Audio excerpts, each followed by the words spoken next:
திருமறை நேரம் பைபிள் அவர் presented by the National Bible College.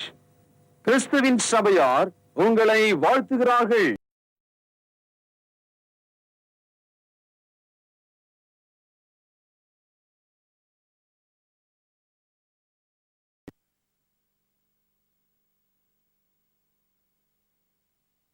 வாழ்த்துக்கள். திருமறை நேரம் நேயர்களே, ஆண்டவர் இயேசு கிறிஸ்துவின் இனிய நாமத்திலே உங்கள் யாவரையும் அன்போடு கூட வரவேற்கிறோம். பேக் டு த பைபிள், திருமறைக்கு திரும்புவோம். இந்த தொடரில் இது 6வது பாகம். ஆச்சரியமா இருக்கு இல்லையா? எனக்கு ரொம்ப சந்தோஷமா இருக்கு. தேவனுடைய வார்த்தைகளை கேட்கும்படி நீங்கள் காத்திருப்பது. அநேகர் இப்பொழுது புதிதாக இந்த நிகழ்ச்சியை பார்க்க ஆரம்பிச்சிருக்காங்க. ஏன்னா நீங்கள் அதையெல்லாம் மற்றவங்களுக்கு சொல்றதுனால தான்.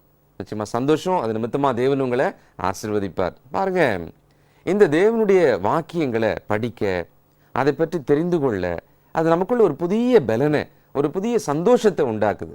இன்றைக்கு பழைய ஏற்பாட்டுக்கும் புதிய ஏற்பாட்டுக்கும் இடையில ஒரு காலம் இருக்கு, ஒரு 400 வருஷ காலம் இருக்கு.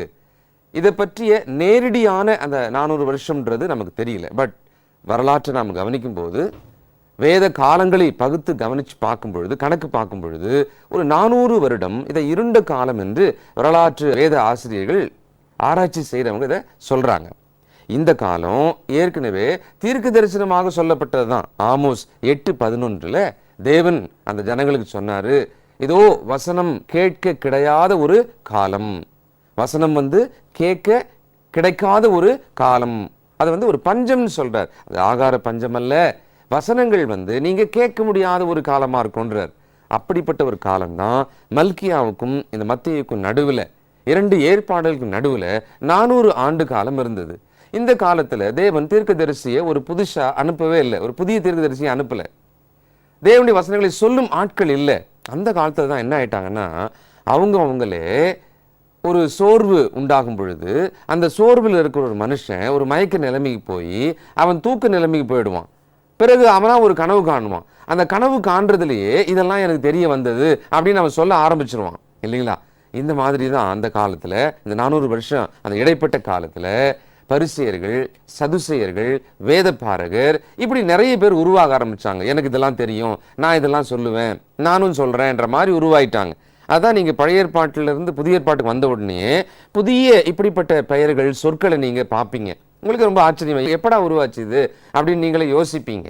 இந்த இடைப்பட்ட காலத்தை பற்றிய இன்னும் வரலாற்று பூர்வமான இந்த வேதத்தில் எழுதப்பட்டிருக்கிற விஷயங்களை இன்னைக்கு நாம கேட்க போறோம். இன்னைக்கு கூட இவ்வளோ மார்க்க பிரிவினைகள் கிறிஸ்தவ மார்க்கத்தில் இருக்கும் பொழுது உங்களுக்கே பெரிய ஆச்சரியம், ஏன் இப்படி இருக்கு, ஒரே பைபிள் தானே இருக்கு அப்படின்னு நீங்க யோசிக்கலாம். இன்றைக்கு கூட வசனங்கள், சத்தியங்களை கேட்க கிடையாத ஒரு காலத்துல அநேகர் இருக்கிறாங்க. இந்த நிகழ்ச்சி மூலமாக இந்த சத்தியத்தை கேட்கிற நீங்கள் பாக்கியவான்கள். உங்களுக்குள்ளாக இந்த சத்தியமானது விடுதலையும் தெளிவையும் ரட்சிப்பின் வழியையும் காண்பிக்கிறது, கொடுக்கிறது. ஆகவே தேவனுக்கு நன்றி செலுத்துகிறோம். இப்பொழுது நாம செய்தியை கவனிக்கலாம். இந்த நாளில் நம்முடைய செய்தியாளர் தேசிய வேதாகம கல்லூரியினுடைய கல்வித்துறை தலைவர் டாக்டர் பீட்டர் சாலமன் ஐயா அவர்கள். வணக்கம் திருமறை நேர நேயர்களே. அற்புதமான இந்த காலை வேளையில் அற்புதங்களின் ஆண்டவராக இருக்கிற இயேசுவின் பெயரால் உங்களை நான் ஆசீர்வதித்து இந்த கிறிஸ்தவ விழிப்புணர்வு நிகழ்ச்சிக்கு அன்போடு வரவேற்கிறதுல மகிழ்ச்சி அடைகிறேன். நம்முடைய நிகழ்ச்சிகள் புதிய கிறிஸ்தவர்களை உருவாக்குவது, ஏற்கனவே கிறிஸ்தவர்களாக இருப்பவர்களை நல்ல விசுவாசிகளாக பலப்பட செய்வது. இந்த நெடுந்தொடர் மிக ஆவலாக உலகெங்கிலும் உள்ள தமிழ் மக்கள் கவனித்து கர்த்தரிடத்தில் வேகமாக திரும்பிக் கொண்டிருக்கிறார்கள். இன்றைக்கு பைபிளை கையில் வைத்திருக்கிறவர்கள் அதை புரிந்து கொள்ள ஆரம்பித்திருக்கிறார்கள். பேக் டு பைபிள், திருமறைக்கு திரும்புவோம் என்ற வகையில் இது 6வது பாகம், 51வது செய்தி. இன்றைக்கு என்ன படிக்க போறோன்னா, பழைய ஏற்பாடு மல்கியா தீர்க்க தரிசன புத்தகத்தோடு முடிவடைகிறது. புதிய ஏற்பாடு மத்தேயு சுவிசேஷத்தோடு துவங்குகிறத நம்ம பார்க்கிறோம். இந்த முழு வேதாமத்தை கையில் வச்சுக்கிட்டு நாம் ஒன்று அறியாதவர்களாக அதை படித்தா புரிந்து கொள்வது கடினம். ஏனென்றால் கிறிஸ்தவ மார்க்கம் ஒருவர் போய் மற்றவர்களுக்கு போதிக்க வேண்டிய மார்க்கம். Christianity it is a dot religion. அப்போஸ்தலர்கள் போய் போதித்த போது தான் கிறிஸ்தவர்கள் உருவாக்கப்பட்டாங்க. அந்த அப்போஸ்தலரால் அழைக்கப்பட்டு அனுப்பப்பட்டவர்களால் தான் சத்தியம் விவரமாக சொல்லப்பட முடியும். இன்னைக்கு இந்த கிறிஸ்தவ மார்க்கத்தில் உள்ள மிகப்பெரிய பிரச்சனைகளில் ஒன்று வேதத்தை பகுத்து படிக்க முடியாமற் போனது. அதனால் ஆளுக்கு ஒரு பக்கத்தை பிடித்து கொண்டு கடவுள் எனக்கு இதை காண்பித்தார் என்று சொல்லி அவர்கள் எதை வேண்டுமானாலும் எப்படி வேண்டுமானாலும் யாருக்கோ சொன்னதை யாரோ ஒருவர் எடுத்து அனுபவிப்பது போல பேச ஆரம்பித்தார்கள். அதனுடைய விளைவு மிகப்பெரிய குழப்பம். கிறிஸ்தவம் இன்றைக்கு 2000க்கும் மேற்பட்ட பிரிவுகளாக மதமாக மாறிவிட்டது. இது மார்க்கம், அதாவது பிட்வீன் த டெஸ்டமெண்ட், அதாவது 2 ஏற்பாடுகளுக்கு இடைப்பட்ட ஒரு காலம். இதை குறித்து இன்றைக்கு நாம் செய்தியாக படிக்க இருக்கிறோம். உதாரணமாக பழைய ஏற்பாடுன்னு நம்ம எடுக்கும்போது அதில் 39 புத்தகங்கள். அதில் இந்த முதல் புத்தகம் இருக்கு பாருங்க, அது ஆதியாகமம். 2500 வருட கால சம்பவங்கள் அதில் பேசப்பட்டிருக்கு அந்த ஒரு புத்தகத்தில். ஆனால் யாத்திரையாகமம் தொடங்கி மல்கியா வரைக்கும் இருக்கிற 38 புத்தகங்களில் இந்த பகுதியை தான் நம்ம நியாயப்பிரமாண காலம் என்று நாம் அழைக்கிறோம். ஆக மோசையிலிருந்து மல்கியா வரைக்கும் இருக்கிற ஒரு பகுதியை தான் பழைய ஏற்பாடு என்று நாம் சொல்கிறோம். பழைய ஏற்பாடுன்னு சொல்லும்போது அதில் ஆதியாகமும் சேராது. ஏன்னா அந்த காலத்துக்குரிய முறைமைகளும் வழக்கங்களும் வெவ்வேறு வகையாக இருக்கிறது. யாத்திரையாகம காலத்தில் இஸ்ரவேலர்களுக்கு இந்த பழைய ஏற்பாட்டை கொடுத்தார். ஆக மோசே முதற்கொண்டு எத்தனை பேர் தீர்க்க தரிசனம் உரைத்தார்களோ அத்தனை பேரும் இயேசு கிறிஸ்துவனுடைய வருகையை பற்றியும் அவருடைய வாழ்க்கையில் நிறைவேற வேண்டிய போதனைகளை குறித்தும் அவர்கள் பேசியிருக்கிறாங்க. அப்போஸ்தலர் நடபடிகள் 3வது அதிகாரம் 34வது வசனத்தில் நீங்கள் இதை தெரிந்து கொள்ளலாம். இயேசு கிறிஸ்துவும் கூட வேத வாக்கியங்கள் எல்லாம் பழைய ஏற்பாட்டில் உள்ளவைகள் இயேசு கிறிஸ்துக்குள்ளே நிறைவேற வேண்டியது அவசியமாக இருக்கிறது என்றும், ஆகவே ஞானமுள்ள இருதயத்தை உண்டாக்கும்படி மந்த இருதயத்தில் வாழ்கிற மக்களுக்கு அவர் தேவனுடைய வார்த்தை நமக்கு கூறினதாக லூக்கா 24ஆம் அதிகாரம் 25வது வசனம் மற்றும் 44வது வசனத்தில் நாம் பார்க்கிறோம். ஆக பழைய ஏற்பாடு என்பது 38 புத்தகங்கள் யாத்திரையாகமத்திலிருந்து மல்கியா வரைக்கும். இஸ்ரவேலர்களுடைய வாழ்க்கையில் ரொம்ப முக்கியமான பல வரலாற்று விஷயங்கள் இருக்கிறது. யூதர்கள் 603வது வருஷம் முதல் 606வது வருஷம் இயேசு கிறிஸ்துக்கு முன்னால் சிறையாக பாபிலோன் தேசத்துக்கு போனாங்க. அங்கே 70 ஆண்டுகள் சிறையாக அவர்கள் இருந்தாங்க. 535வது வருஷம் கிறிஸ்துவுக்கு முன் அவர்கள் ஜென்ம தேசத்துக்கு திரும்பினாங்க. அப்படி திரும்பி வந்த மக்கள் முதலாவது தங்களுடைய வீடுகளையும் தங்களுடைய நிலங்களையும் தங்களுடைய தொழிலையும் கவனமாக பார்க்க ஆரம்பித்தாங்க. தீர்க்கதரிசிகளை கர்த்தர் அனுப்பி தேவாலயத்தை கட்டும்படியாக அவர்களுக்கு எச்சரிப்பை கொடுத்தார்.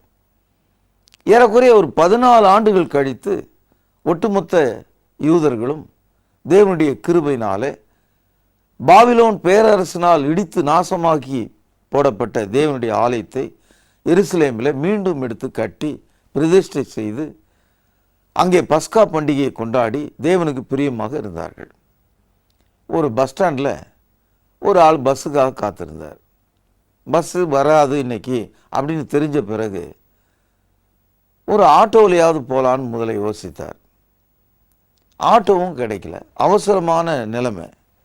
சரி, ஒரு வாடகை கார்லையாவது ஏறி போகலாம் அப்படின்னு யோசிக்கிறார். அது மாதிரி எப்பவுமே காத்திருக்கிற மக்களுக்கு எப்படியாவது போய் சேரணுன்ற ஒரு ஆர்வம் இருக்கும். அதுபோல எருசலேமுக்கு திரும்பி வந்த யூதர்கள் மல்கியா தீர்க்கதரிசியோட கர்த்தர் அனுப்பிய தீர்க்கதரிசி அவன் சொல்ல வேண்டியவை எல்லாம் சொல்லிட்டதுனால மல்கியாவிலிருந்து இயேசு கிறிஸ்து வரைக்கும் 400 ஆண்டுகள். இதை ரொம்ப கவனமாக நீங்கள் புரிந்து கொள்ளணும். மல்கியாவிலிருந்து மத்தேயுக்கு இடைப்பட்ட காலம் 400 வருடங்கள். இந்த 400 வருடங்களில் தேவன் ஒரு தீர்க்கதரிசியை கூட அனுப்பல.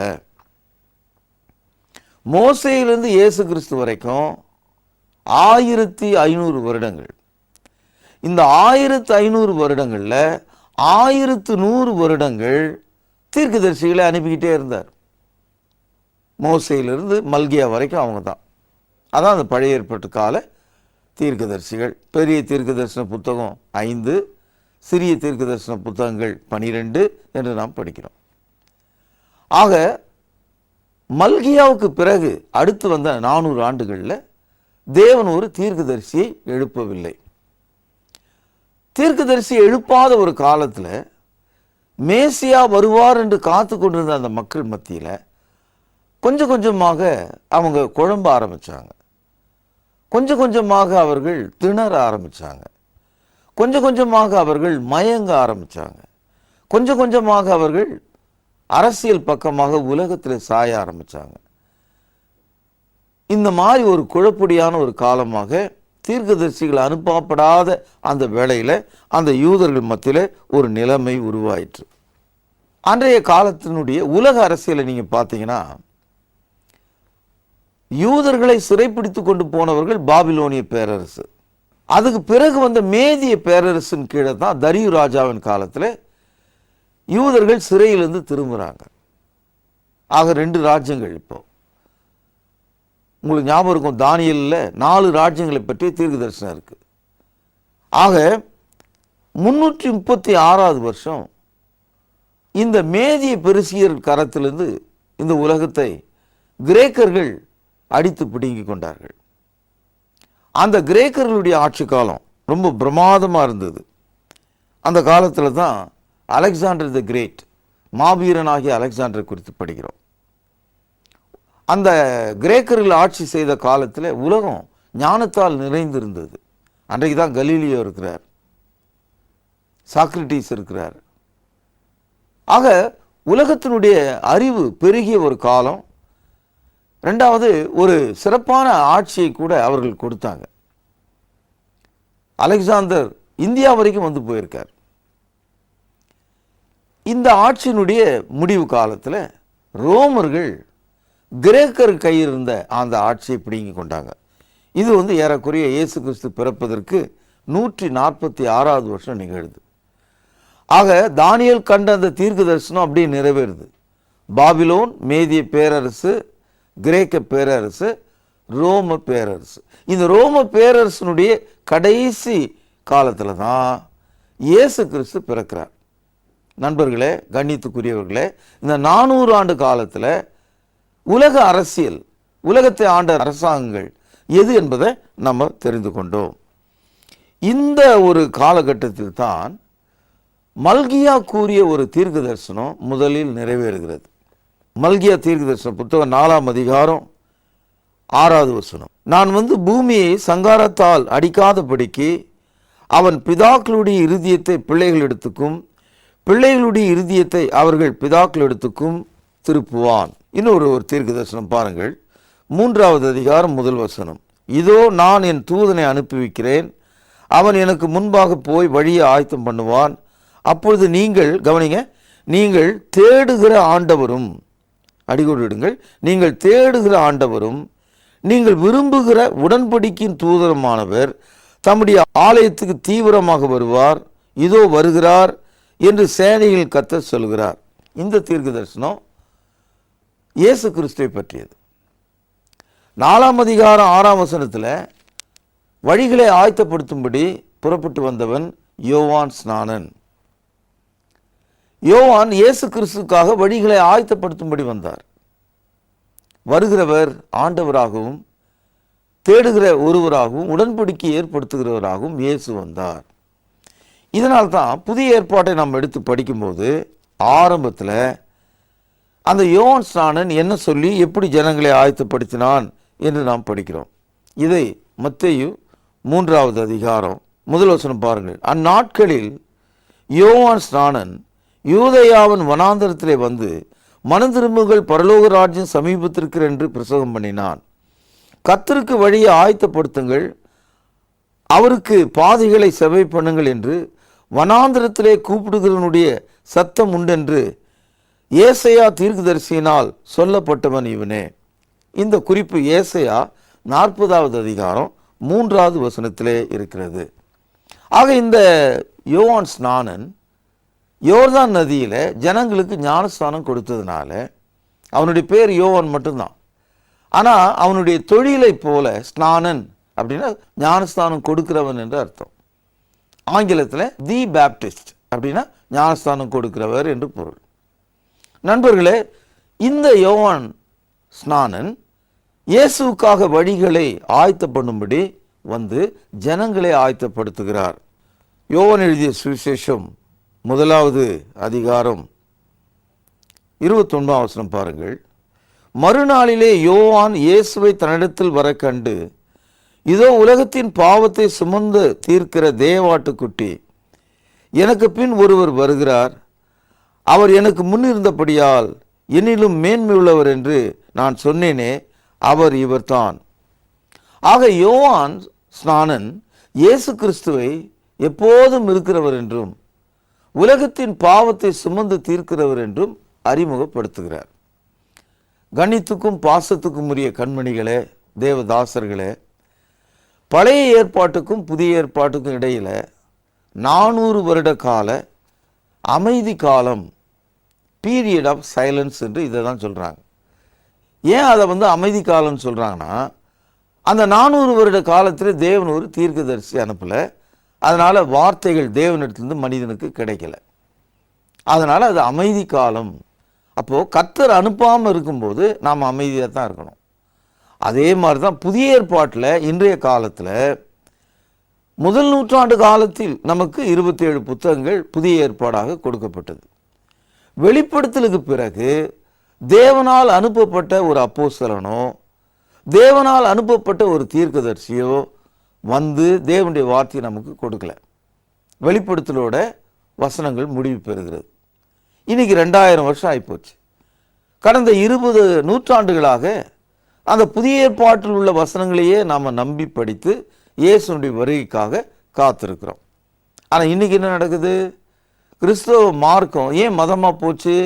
ஏன் இதுக்குள்ள 2000 பிரிவுகள்? ஏன் மதவாதிகள், மத துரோகிகள், மத எதிரிகள், கூடு விட்டு கூடு பாயக்கூடியவர்கள், அபிஷேகங்களை விற்கிறவர்கள், பரிசுத்தாவினுடைய வியாபாரிகள், ஏன் இவங்கெல்லாம் உருவானாங்க? அதான் தேவன் வார்த்தை அனுப்பல, நாங்கள் எடுத்துகிட்டு வந்திருக்கோம். எங்களிடத்தில் கர்த்தர் சொன்னார், நாங்கள் பரலோகத்துக்கு போனோம், தேவனை பார்த்தோம், அவர் எங்ககிட்ட பேசினார். மகனே இங்கே வா, இந்த அறையில் தான் உன்னை வச்சுருக்கேன், அந்த அறையில் உன் மகனுக்கு இடம் வச்சுருக்கேன், அதுக்கு அடுத்த அறையில் உன் பேரனுக்கு எடுத்து வச்சுருக்கேன். இந்த அளவுக்கு போய் சொல்ல ஆரம்பித்தாங்க. பரலோக ராஜ்யத்துக்கு நீங்கள் போனால் அறையிலலாம் தங்க மாட்டீங்க, நீங்கள் ஆவியாக இருப்பீங்க. தேவன் ஆவியாக இருக்கிறார். என்ன மாதிரியான அளவில் அறைகளுக்கு கதவு, கதவுகளுக்கு பூட்டு, பூட்டுக்கு சாவி, சாவியை கடவுள் என்கிட்ட அட்வான்ஸாக கொடுத்துட்டாருன்னு மேலே போய் கீழே வந்த ஆள் காட்டிகிட்டு இருக்கார். அது போதாமல் இந்த சாவி மாதிரி உங்களுக்கும் ஒன்று செஞ்சு தர, 5000 ரூபாய் அனுப்பி வைங்க, பங்காளராக மாறுங்க. இந்த மாதிரி ஆட்கள் தினமும் நம்ம தொலைக்காட்சியில் சந்திக்கிறோம் இல்லையா? தேவனை நான் முகமுகமாய் பார்த்தேன்னு சொன்னாலே அந்த பைபிளுக்கும் அந்த ஆளுக்கும் சம்பந்தமே இல்லைன்னு அர்த்தம். ஆதாம் கூட தேவனை பார்த்தது கிடையாது, தேவனுடைய வார்த்தையை கேட்டு இருக்கிறான், அவ்வளவுதான். தேவனை மனுஷன் ஒரு காலம் எப்போதும் அவன் கண்டதே இல்லை. அதனால நண்பர்களே, இதை நீங்க புரிந்து கொள்ள வேண்டும். நம்ம புதிய ஏற்பாட்டை எடுத்து படிக்கும்போது திடீர்னு சில வித்தியாசமான ஆட்களை குறித்து இயேசுநாதர் பேசுறார். நமக்கு ரொம்ப ஆச்சரியமா இருக்கும். உதாரணமா பரிசேயர்கள் என்ற ஒரு வார்த்தையை அவர் உபயோகப்படுத்துறார், சதுசேயர்கள் என்ற வார்த்தையை அவர் உபயோகப்படுத்துறார், வேத பாரகர்கள் என்ற வார்த்தையை உபயோகப்படுத்துறார். அப்புறம் பொது ஜனங்கள் அல்லது பாவிகளாகிய மக்கள் என்ற வார்த்தையை கூட நம்ம சுவிசேஷத்தில் படிக்கிறோம். இந்த 4 வகை மக்கள் யார், எப்படி அவங்க உருவாக்கப்பட்டாங்க, இதெல்லாம் நீங்கள் கவனிக்கணும். அதாவது பாரிசீஸ், சாதுசீஸ், ஸ்கிரைப்ஸ் அண்ட் பப்ளிகன், இவங்கெல்லாம் யாரு, எப்படி உருவாக்கப்பட்டாங்க? அதாவது ரோமர்கள் உலக அரசியலுக்குள் வரும்போது அவங்களுடைய கண்கள் முழுக்க பாலஸ்தீனா மேல இருந்தது. பாலஸ்தீனாவை அடிமைப்படுத்தினால்தான் உலகத்தை ஆண்ட ஒரு திருப்தி பேரரசனாகிய அந்த ரோம நாட்டு பேரரசனுக்கு ஏற்படும் என்று அவர்கள் நினைச்சாங்க. இந்த ரோமர்களுடைய ஆட்சி காலத்தில் அவங்களுடைய ஆட்சியில் பாதிக்கு பாதி மக்களை அடிமைப்படுத்துகிற ஆட்சி செய்திருக்காங்க. அதாவது டோட்டல் ஸ்லேவரி என்று அதற்கு பொருள். அப்போ அவர்கள் பாலஸ்தீனாவை பிடித்து எருசலேமை பிடித்து கொண்ட போது எல்லா இடங்களும் சிதறி இருந்த அந்நாட்களில் இருந்த யூதர்கள் எருசலேமுக்கு சாதாரணமாக வந்து போக முடியாது. ஒரு ப்ராவின்ஸ்லேருந்து இன்னொரு ப்ராவின்ஸ், அதாவது ஒரு பகுதியிலிருந்து இன்னொரு பகுதிக்கு அவங்க போகிறதா இருந்தால் தலைவரி கட்டணும். யூதேயாவிலிருந்து கப்பர்நாகும் போகணும்னு சொன்னால் அவன் அங்கே தலைவரி கட்டணும். இப்படிப்பட்ட ஒரு கொடுமை நிறைந்ததுனால எல்லா யூதர்களும் எருசலேமுக்கு நினைச்ச மாதிரி வர முடியல, தேவனுடைய ஆலயத்துக்கு வர முடியல. அந்த ஒரு காலத்தில் தான் இப்போல்லாம் பார்த்தீங்கன்னா சர்ச்சுன்னு ஒன்று சொல்லுவாங்க, சபையின் பெரிய அளவில் கட்டிடுவாங்க. அப்புறம் கிராமத்தில் பார்த்தீங்கன்னா ஜபக்கூடம், ப்ரேயர் ஹால் அப்படின்னு ஒன்று கட்டுவாங்க. இந்த ப்ரேயர் ஹாலில் தினமும் கூடி ஜெபம் பண்ணுவாங்க. ஆனால் பெரிய தொழுகை நடக்கும்போது பெரிய சர்ச்சு எங்கே இருக்குதோ அங்கே போவாங்க, பெரிய சபைக்கு அங்கே அவர்கள் போவாங்க. இன்றைக்கும் நம்ம மத்தியில் அந்த மாதிரி ஒரு நிலவரத்தை நம்ம பார்க்குறோம். அதாவது ப்ரேயர் ஹால்னு ஒன்று சொல்கிறாங்க, அப்புறம் சர்ச் பில்டிங்னு ஒன்று சொல்கிறாங்க. பிரியமானவர்களே, அந்த காலத்தில் எருசலேமுக்கு போக முடியாத அந்த மக்கள் ஊருக்கு ஒரு ஜெப ஆலயங்களை உருவாக்கிட்டாங்க. இதுதான் கிரேக்க மொழியில் சினகாகு, தமிழ் எப்படி மொழிபெயர்த்துக்காங்கன்னா ஜெப ஆலயம். நீங்கள் சுவிசேஷ புத்தகத்தில் படிக்கும்போது அநேக இடங்களில் ஜெப ஆலயம் என்ற ஒரு வார்த்தையை நீங்கள் படிக்கலாம். இந்த ஜெப ஆலயங்கள் உருவாக்கப்பட்ட போது அங்கே யூதர்கள் இந்த ரோமர்களை எதிர்க்கும்படியான தீவிரவாதங்களையும் யோசிக்க ஆரம்பித்தாங்க. அப்படி அவர்கள் யோசித்த காலகட்டத்தில் அநேக உள்நாட்டு கலகங்கள் அங்கே உருவானது. அப்போஸ்தலர் நடபடிகள் 5வது அதிகாரம். இங்கே கமாலியேல் என்பவர் என்ன சொல்கிறார் என்று பாருங்கள். 35வது வசனம். சங்கத்தாரை நோக்கி, இந்த இடத்துல இந்த சங்கத்தார் என்ற வார்த்தை தான் அந்த ஜெபாலய தலைவர்கள் இருக்கிற இடம். இஸ்ரவேலரே, இந்த மனுஷருக்கு நீங்கள் செய்ய போகிறதை குறித்து எச்சரிக்கையாயிருங்கள். ஏனென்றால் இந்த நாட்களுக்கு முன்னே தெயுதாஸ் என்பவன் எழும்பி தன்னை ஒரு பெரியவனாக பாராட்டினான். ஏறக்குறைய 400 பேர் அவனை சேர்ந்தார்கள். அவன் மடிந்து போனான். அவனை நம்பின அனைவரும் சிதறி அவமாய் போனார்கள். அவனுக்கு பின்பு குடிமதிப்பின் நாட்களிலே கலீலேயனாகிய யூதாஸ் என்பவன் எழும்பி தன்னை பின்பற்றும்படி அநேக ஜனங்களை இழுத்தான். அவனும் அழிந்து போனான். அவனை நம்பிய அனைவரும் சிதறடிக்கப்பட்டார்கள். இந்த குறிப்பு எதை காட்டுதுன்னா, இயேசு கிறிஸ்து பிறப்பதற்கு முன்பாக இந்த ஜெபாலிய வடிவங்களில் ஜெபங்களுக்காக கூடிய மக்கள் பிறகு அரசியல் சார்ந்த விஷயங்களில் போராட ஆரம்பித்தாங்க. இதுதான் கேத்தலிக் பைபிளுக்குள்ளே நீங்கள் போனீங்கன்னா மக்கபியர் 1 மக்கபியர் 2 மக்கபியர்னு படிப்பீங்க. இவங்க வேற யாரும் இல்லை, அன்றைய ரோமர்களை எதிர்த்த யூதர்கள். அவர்களுடைய போராட்டங்கள், கலகங்கள், அவங்க வெற்றி பெற்றார்களா தோல்வி அடைந்தார்களா என்ற வரலாறுலாம் அதில் இருக்குது. அது பரிசுத்த வேதாகமத்தில் சேர்க்கப்படாத புத்தகங்கள். அந்த உதாரணத்தை தான் இப்போ நான் உங்களுக்கு எடுத்து காண்பித்தேன். இப்போது நேரமின்மை காரணமாக சுருக்கமாக இந்த பரிசேயர்கள் என்பவர்கள் யாருன்னா, நியாயப்பிரமாணத்தை நல்லா படித்து ரொம்ப பக்தி அடைந்து அதிகமான ஒரு தீவிரத்தை கொண்ட மக்கள், highly educated of the law of Moses. இந்த மக்கள் வசனம் என்னன்றத பழைய ஏற்பாட்டில் என்ன சொல்லியிருக்குது என்பதை நல்லா சொல்லுவாங்க. அதுக்காக நீண்ட அங்கிகளை அணிவாங்க. எல்லாருக்கும் முன்பாக மிகப்பெரிய படிப்பாளிகளைப் போல தோன்றுவாங்க. ஆனால் அவங்களுடைய அந்தரங்க இருதயத்தில் பாவம் நிறைந்தவர்களாக வாழ்ந்தாங்க. அதனால தான் இயேசுநாதர் பரிசேயரை பார்த்து, உங்களுக்கு ஐயோ, நீங்கள் மதிகேடர்கள், நீங்கள் வெள்ளை அடிக்கப்பட்ட கல்லறை, நீங்கள் கொசு வடிகட்டி ஒட்டகத்தை விழுங்குற ஆட்கள், உங்களுடைய இறுதி எலும்புகளால் நிறைந்திருக்கிறது என்றெல்லாம் அவர்களை சாடுகிறார். இந்த வகையில் நல்ல நீதிமான்களாகிய பரிசேயர்கள் கூட சிலர் இருந்தாங்க.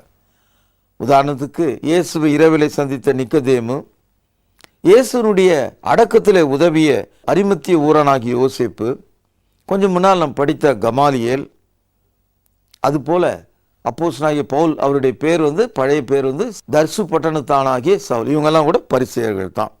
இவர்களை பற்றி நீங்கள் படிக்கணும்னா மத்தேயு 15, மத்தேயு 23 அதிகாரத்தில் நீங்கள் படிக்கலாம்.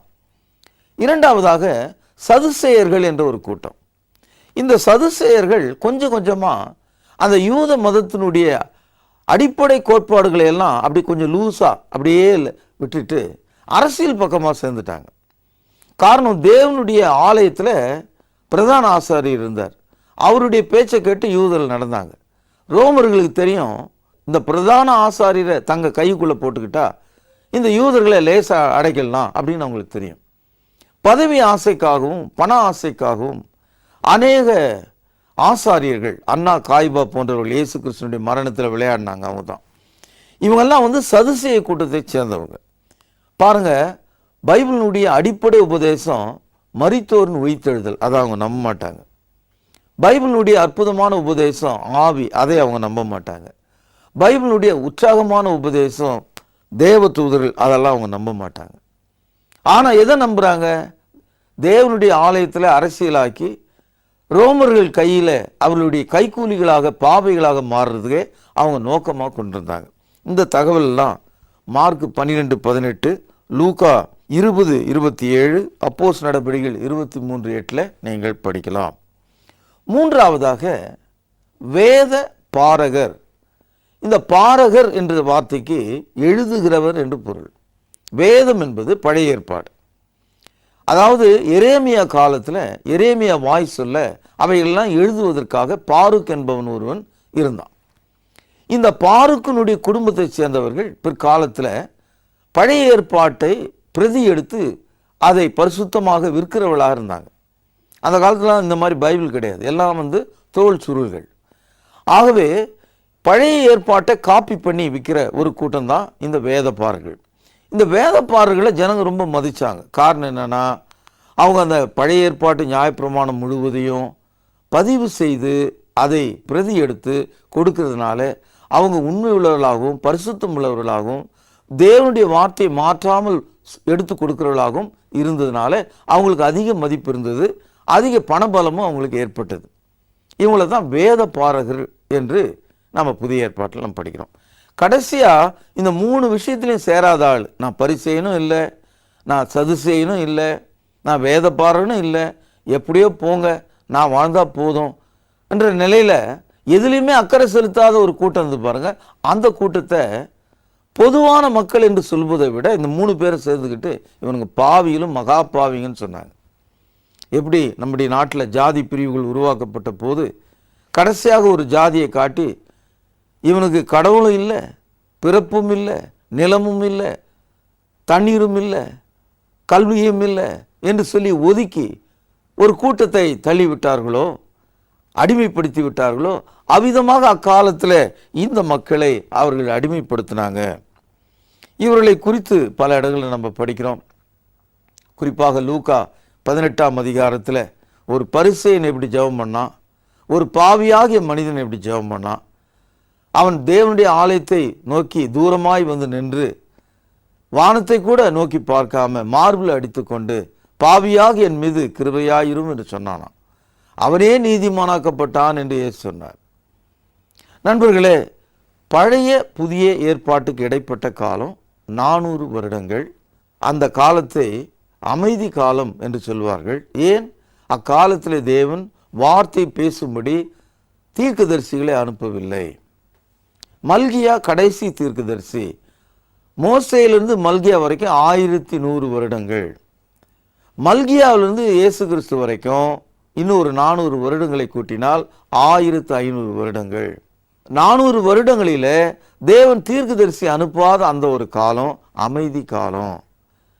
அந்த காலத்தில் மேசியாவுக்காக இயேசுவுக்காக காத்திருந்த மக்கள் மத்தியில் சோர்வும் பலவீனமும் எதிர்பார்ப்பும் மயக்கமும் உண்டானதுனால அவர்களுக்குள்ள மார்க்கம் மதமாக மாற ஆரம்பிச்சது.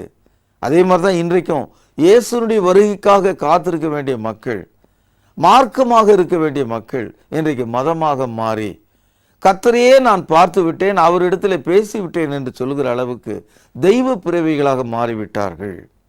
நண்பர்களே, இதையெல்லாம் மனதில் கொள்ளுங்கள். நாளை இன்னொரு செய்தியோடு உங்களை நான் சந்திக்கிறேன். ஜெபம் பண்ணுவோம். மகா பரிசுத்த நிறைந்த எங்கள் அன்பான தகப்பனே, பழைய புதிய ஏற்பாட்டுக்கு இடையில இருந்த அந்த அமைதி காலத்தை குறித்து நாங்கள் வாசித்தோம். இதை உணர்ந்து கொள்ள எங்களுக்கு உதவி செய்திடலும். இயேசுவின் புண்ணியமுள்ள பெயரால் இவைகளை கேட்டுக்கொள்கிறோம். பரிசுத்தமுள்ள எங்கள் நல்ல பிதாவே, ஆமேன். வாழ்த்துக்கள் திருமறை நேர்களே. என்ன நேர்களே, இந்த புதிய தொடர் ஆரம்பித்திருக்கிறது. புதிய ஏற்பாட்டில் இருக்கிற ஒவ்வொரு புத்தகங்களை பற்றிய விரிவுரையை நீங்கள் கேட்க ஆரம்பித்திருக்கிறீர்கள். இந்த நாளில் பழைய ஏற்பாடு கடைசி தீர்க்கதரிசி மல்கியாவுக்கும், புதிய ஏற்பாட்டு முதல் புத்தகம் மத்தேயுக்கும் இடைப்பட்ட காலத்தில் நடந்த பல விஷயங்களை பற்றி நீங்கள் கேள்விப்பட்டிருக்கிறீர்கள். இன்னும் நீங்கள் கேட்ட செய்தியிலிருந்து உங்களுக்கான பரிசு கேள்வி இதுதான். மல்கியாவுக்கும் மத்தேயுக்கும் உள்ள இடைப்பட்ட காலம் எவ்வளவு? கேள்வி மீண்டும் சொல்கிறேன், எழுதிக் கொள்ளுங்கள்.